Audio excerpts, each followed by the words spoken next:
Hey everyone, my name is Mohit Prajapati. Welcome back to my channel Banking Directions.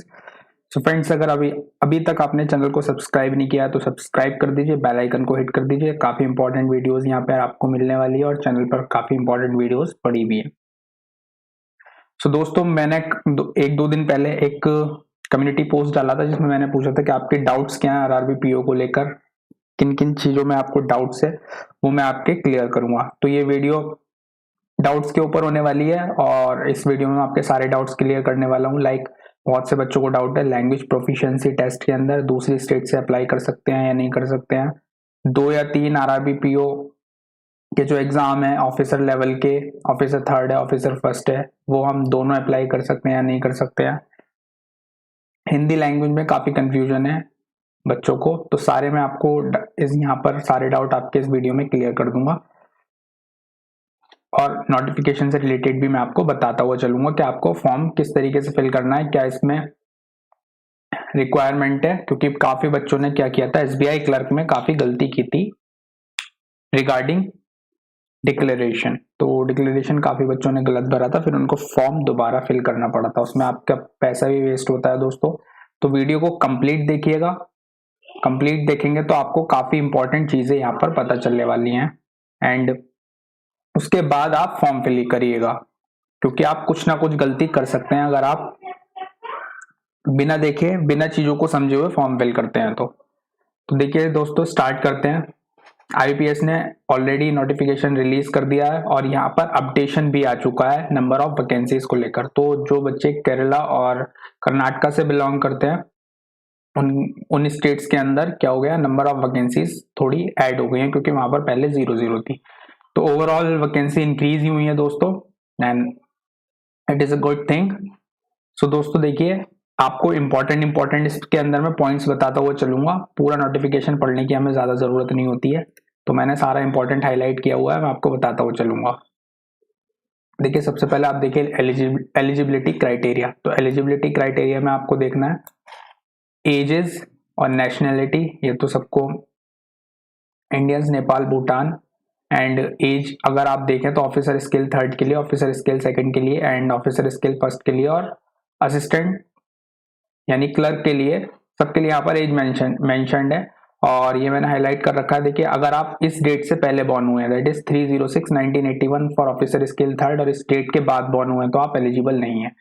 Officer skill second के लिए भी अगर आप इस डेट से पहले बॉर्न हुए हैं तो देखिए आप एलिजिबल नहीं है। अगर आप इस डेट से पहले बॉर्न हुए हैं तो आप एलिजिबल नहीं है, और अगर आप इस डेट के बाद में बॉर्न हुए हैं तब आप एलिजिबल नहीं है।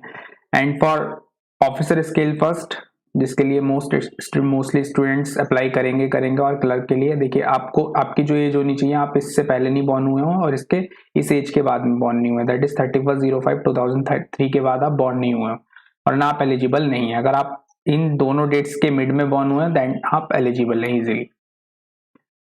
एंड दोस्तों एज रिलैक्सेशन जो रिजर्व्ड कैटेगरी होती है उनको मिलता है। SC ST के लिए एज रिलैक्सेशन 5 ईयर्स है, अदर OBC के लिए 3 years and 10 years for PWD candidates. Next important point देखिए, मैं आपको बताता हूँ इसमें क्या था। सारी चीजें मैं आपको साथ साथ बताते हुए चलूंगा। देखिए EWS सर्टिफिकेट को लेकर काफी बच्चों को इशू था, तो देखिए EWS सर्टिफिकेट के लिए यहाँ पर क्लियरली लिखा है the income and asset certificate issued by any one of the authority as notified by the government of India in the prescribed format shall only be accepted as proof of candidate's claim as belonging to EWS। तो यहाँ पर clearly लिखा है कि जो भी authority से, अगर आप अपना ऐसी अथॉरिटी से आप EWS सर्टिफिकेट लेते हैं जो कि अप्रूव्ड है by government of India, then वो आपका कहीं कैंसिल नहीं होगा। अगर आप दूसरी स्टेट से भी अप्लाई करते हैं तब भी आपको अपने स्टेट्स का EWS सर्टिफिकेट अगर आपके पास है तो वो चलेगा, वहां पर कोई प्रॉब्लम नहीं आएगी। एजुकेशनल एक्सपीरियंस और क्वालिफिकेशंस, यहाँ पर जो ऑफिस असिस्टेंट ऑफिसर स्केल है उसके लिए तो बैचलर डिग्री मांगी है, दैट इज आपके पास ग्रेजुएशन होनी चाहिए। और ऑफिसर स्केल सेकंड, ये पर्टिकुलरली आपके पास किसी एक फील्ड के अंदर डिग्री होनी चाहिए और यहाँ पर एक्सपीरियंस भी होना चाहिए, यहाँ पर एक्सपीरियंस भी मांगते हैं। देन नेक्स्ट है दोस्तों प्रोफिशिएंसी इन लोकल लैंग्वेज। देखो यहाँ पर क्लियरली लिखा है, अब इस पॉइंट को ध्यान से सुनना, प्रोफिशिएंसी इन लोकल लैंग्वेज होनी बहुत जरूरी है for recruitment of officer skill and office assistant, that is clerk and PO। Proficiency in local language as specified below shall be an essential qualification. देखो क्वालिफिकेशन आपके पास होनी चाहिए प्रोफिशिएंसी लैंग्वेज, मतलब उस स्टेट की लैंग्वेज आपको आनी चाहिए, क्लियरली यहाँ पर मेंशन है, आपने वो पढ़ी हुई होनी चाहिए। देखो candidates who have already studied the language of the state in standard 8 or any level above standard 8 in government reorganized board of education school or having any certificate in to the effect for standard 8 or any level above standard 8 would be considered proficient in the local language। यानी आपने 8th class से या 10th में 9th में किसी में भी वो लोकल लैंग्वेज अपनी पढ़ी है तो वो कंसीडर की जाएगी, यहाँ पर क्लियरली लिखा है। तो देखो लैंग्वेज जरूर आनी चाहिए स्टेट की। अब बहुत से बच्चे सोचते हैं कि मैं यहाँ से बिलोंग करता हूँ, मेरी स्टेट में वैकेंसी नहीं है और मैं वेस्ट बंगाल से अप्लाई कर देता हूँ या आंध्र प्रदेश से अप्लाई कर देता हूँ, तो ये बहुत ज्यादा गलत होगा दोस्तों, क्योंकि आपने वो लैंग्वेज वहाँ की नहीं पढ़ी होगी, लोकल लैंग्वेज जो है वहाँ की नहीं आती होगी आपको, तो उससे आपको टेस्ट से होकर गुजरना पड़ेगा और आप अगर टेस्ट में फेल होते हैं तो ओवरऑल फेल तो आपको होना ही पड़ेगा, ओवरऑल आपको जॉब नहीं मिलेगी। तो इसीलिए ये लैंग्वेज बहुत ज्यादा इंपॉर्टेंट होती है। तो आप ऐसी स्टेट से ही फिल कर सकते हैं, मान लीजिए मैं उत्तर प्रदेश से बिलोंग करता हूँ, दैट मैं दिल्ली से फिल कर सकता हूँ, बिहार से, जहां पर मेजॉरिटी लोकल लैंग्वेज हिंदी है, तो उन स्टेट से मैं अप्लाई कर सकता हूँ इजीली, वहां पर मुझे कोई प्रॉब्लम नहीं आएगी। एंड दोस्तों अगेन मैं एक और इम्पॉर्टेंट यहाँ पर चीज बताना चाहता हूँ, जो भी बच्चे सोचते हैं कि अगर हम दूसरी स्टेट से फिल कर देंगे हमारा ट्रांसफर हो जाएगा अपनी स्टेट में, बिल्कुल ऐसा मत सोचिए, क्योंकि यहाँ पर state to state transfer very नहीं करता। RRBs में आपका कोई स्टेट ट्रांसफर नहीं होगा। अगर मैं यूपी से बिलोंग करता हूँ, देन मैं बिहार से अप्लाई करता हूँ, तो मुझे बिहार में ही रहना पड़ेगा जब तक मैं जॉब करता हूँ, मेरा कोई स्टेट ट्रांसफर नहीं होगा।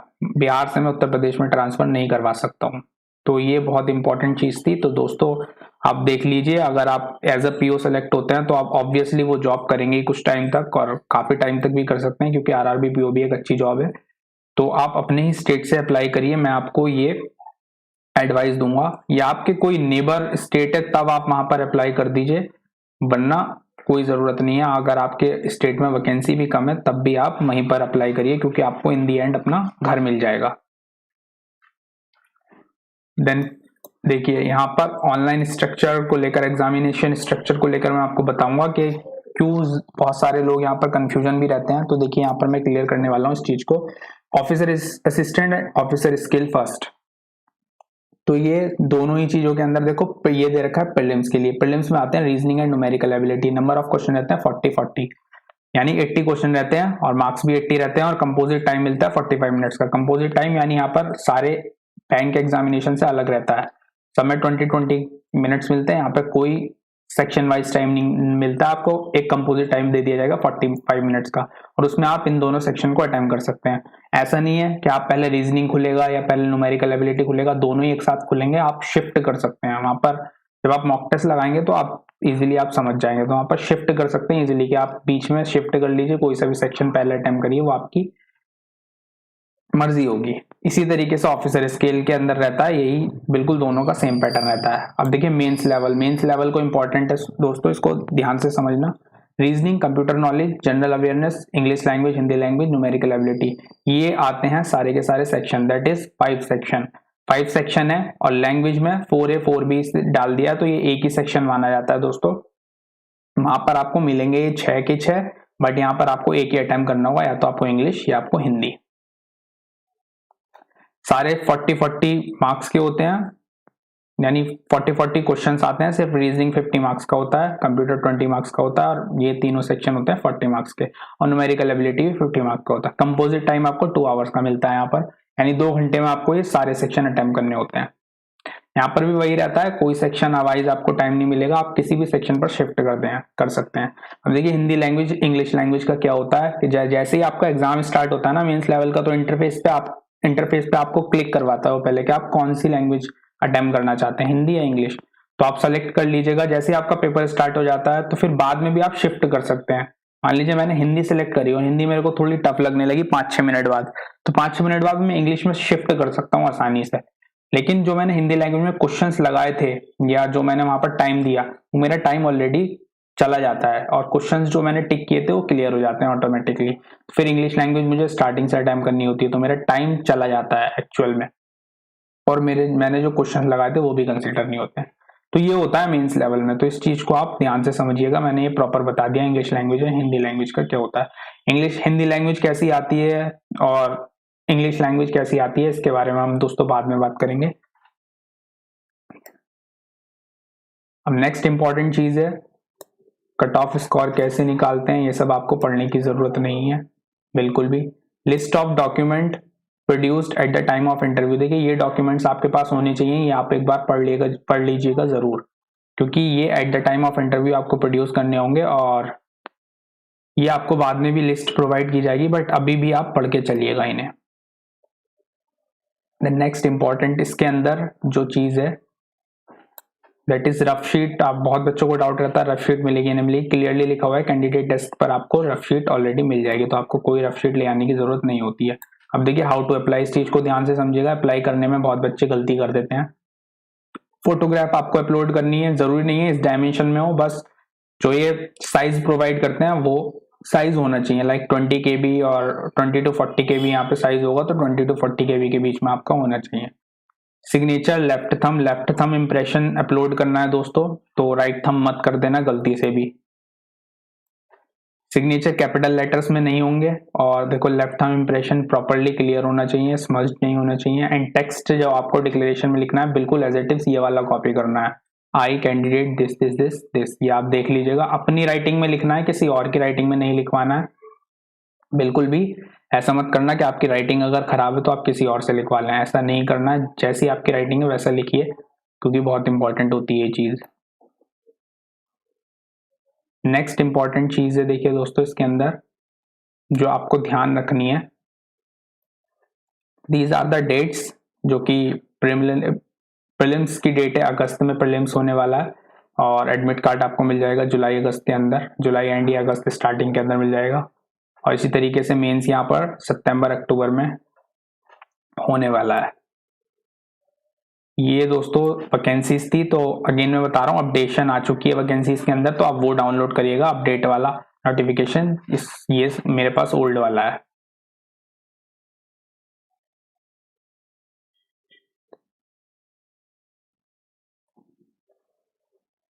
देखो नेक्स्ट इंपॉर्टेंट चीज guidelines for scanning upload end of documents, तो इस चीज को काफी बच्चे इग्नोर करके चलते हैं। देखो ये इंपॉर्टेंट है, फोटोग्राफ ये होना चाहिए, और इसका यहाँ पर साइज देखो लिख रखा है, और सारी चीज यहाँ पर मेंशन है, आप पढ़ लेना कि photograph must be in recent style colour picture, make sure the picture is in colour taken against a light colour के अगेंस्ट आप खड़े हो और तब होनी चाहिए। देखो साइज यहाँ पर मेंशन किया है 20 KB 50 KB, तो ये आप इस साइज में अपनी इमेज को अपलोड कर सकते हैं। देन लेफ्ट थंब इंप्रेशन, देखो applicant should sign white paper पर आपको साइन करना है विद ब्लैक इंक पेन, तो आप अगर ब्लू से अपना सिग्नेचर अपलोड कर दिया आप, तो आप बहुत बड़ी गलती कर चुके हो दोस्तों, यहाँ पर ब्लैक से ही करना है, क्योंकि आपको आगे जाने पर बहुत प्रॉब्लम आएगी। देखो left thumb impression white paper पर आपको कोई भी ब्लैक या ब्लू पेन से आप लगा सकते हैं, ब्लैक या blue ink sorry, and the applicant has to write the declaration in English only clearly on a white paper with black pen। तो ब्लैक इंक से आपको डिक्लेरेशन लिखना है, ब्लू पेन से मत लिख देना। फॉर्म कैंसिल भी आपका हो सकता है। Signature handwritten declaration capital letters में एक्सेप्ट नहीं होंगे, तो कैपिटल लेटर्स में नहीं लिखना है आपको, जैसे आप लिखते हैं, जैसे हम कॉपी पर लिखते हैं उसी तरीके से हमें लिखना है। ये इंपॉर्टेंट चीज थी दोस्तों। अब देखिए क्या क्या पॉइंट्स इसके अंदर रह गए हैं वो मैं आपको बता देता हूँ, काफी जो बच्चों के और भी डाउट्स थे। एक डाउट मैंने बता दिया लैंग्वेज टेस्ट से लेकर, दूसरा डाउट है क्या आप दूसरी स्टेट से अप्लाई कर सकते हैं, बिल्कुल आप दूसरी स्टेट से अप्लाई कर सकते हैं, और मैंने आपको बता दिया कि आपका स्टेट टू स्टेट ट्रांसफर नहीं होगा। देन आपको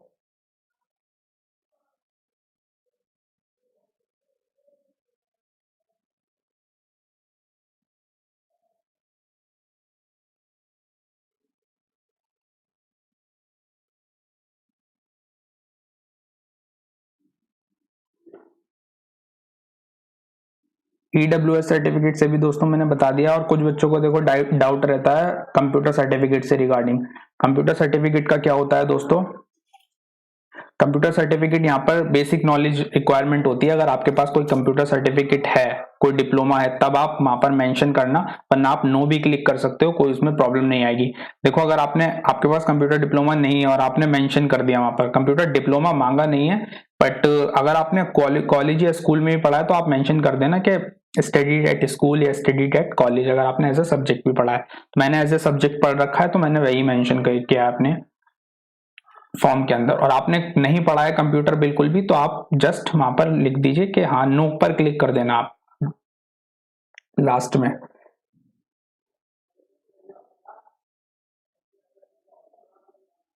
तो दोस्तों ये सारी चीजें इंपॉर्टेंट थी इस नोटिफिकेशन के अंदर, तो मैंने सारी इंपॉर्टेंट पॉइंट्स आपके क्लियर कर दिए हैं जो बच्चों के मेजर डाउट्स रहते हैं इस स्टेट से लेकर लैंग्वेज प्रोफिशिएंसी टेस्ट से लेकर। तो अब आप फॉर्म को बिल्कुल सही फिल करना, गलती मत करना बिल्कुल। आप देख लेना आपकी स्टेट में कितनी वैकेंसी है और आप दूसरी स्टेट से अप्लाई करना चाहते हैं तो उसका भी ध्यान रखना कि आपको स्टेट ट्रांसफर नहीं मिलेगा। तो दोस्तों वीडियो अगर पसंद आए तो इसको लाइक करना, हर बच्चे के साथ शेयर करना, क्योंकि सारे बच्चों को जो आरआरबी पी और क्लर्क देने वाले हैं उनको ये चीजें पता होनी चाहिए। एंड वीडियो को लाइक करना और चैनल को सब्सक्राइब करना दोस्तों। Thank you so much.